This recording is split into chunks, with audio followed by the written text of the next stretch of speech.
বাবা সাহেব আম্বেদকর এডুকেশন ইউনিভার্সিটির আন্ডারে যে বিএড কলেজগুলি আছে, ফরম্যাট অনুযায়ী আজকে আপনাদের বিএড কোর্স নিয়ে আলোচনা করছি। তার আগে বলি, আমার বিএডের semester 1, semester 2, semester 3, semester 4 practicum বই আছে। সেই প্র্যাকটিকাম বইগুলি আপনারা অবশ্যই কলেজটির থেকে পেয়ে যাবেন। তার সঙ্গে বলি, আপনারা অনেকেই ভিডিওর পিডিএফ নিতে চান, তাদের ক্ষেত্রে বলি, এই ভিডিওটির পিডিএফ ফাইল ডেসক্রিপশান বক্সে দেওয়া রয়েছে। পিডিএফ ফাইলটির পাসওয়ার্ড ভিডিওর মধ্যে রয়েছে, আপনারা ভিডিওটি দেখুন। বিএডের আজ একটি শিখন নকশা নিয়ে আলোচনা করব, যেটা লার্নিং ডিজাইন বলছি। বিষয় হচ্ছে ভূগোল। ফরম্যাট অনুযায়ী বাঁদিকে থাকছে বিদ্যালয়ের নাম, শ্রেণী নবম, সময়সীমা 40 মিনিট, তারিখ, শিক্ষক বা শিক্ষিকার নাম, ট্রেনিং টিচার হিসেবে। বিষয় হচ্ছে ভূগোল। একক হচ্ছে পশ্চিমবঙ্গের অর্থনৈতিক পরিবেশ, উপ-একক হচ্ছে পশ্চিমবঙ্গের শিল্পকার্য। শিখনের লক্ষ্য সমূহ কী আছে না, স্মরণ করা, শিক্ষার্থীরা পশ্চিমবঙ্গের শিল্প সম্পর্কে ধারণা দিতে পারবে। বোধমূলকে থাকছে শিক্ষার্থীরা পশ্চিমবঙ্গে ক্ষুদ্র কুটির শিল্পে শ্রেণীবিভাগ করতে পারবে।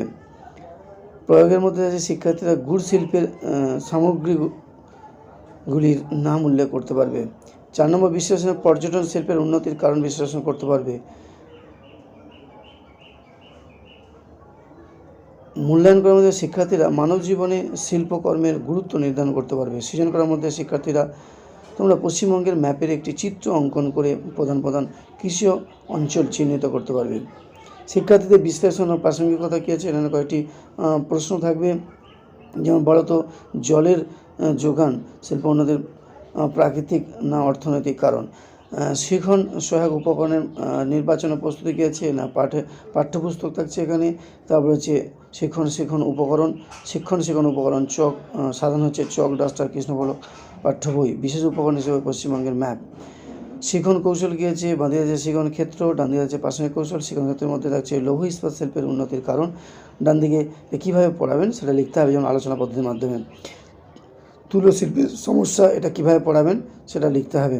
তারপরে দেখছি মূল্যায়নের নকশা কী আছে না, কাজের পাতা হিসেবে কয়েকটি প্রশ্ন থাকবে, যেমন খাদ্য প্রক্রিয়াকরণ শিল্পের সংজ্ঞা দাও। দুর্বলতা নির্ণয় ও সংশোধনী পাঠের প্রয়োজন কী আছে, যদি দেখা যায় যে মূল্যায়নের পর শিক্ষার্থীদের বুঝতে অসুবিধা আছে বা তারা পারছে না, তখন হচ্ছে দুর্বলতা নির্ণয় বা সংশোধনী পাঠের প্রয়োজন হিসাবে তাদের আবার সেটা বুঝিয়ে দিতে হবে। আজকে এখানেই সমাপ্ত করলাম।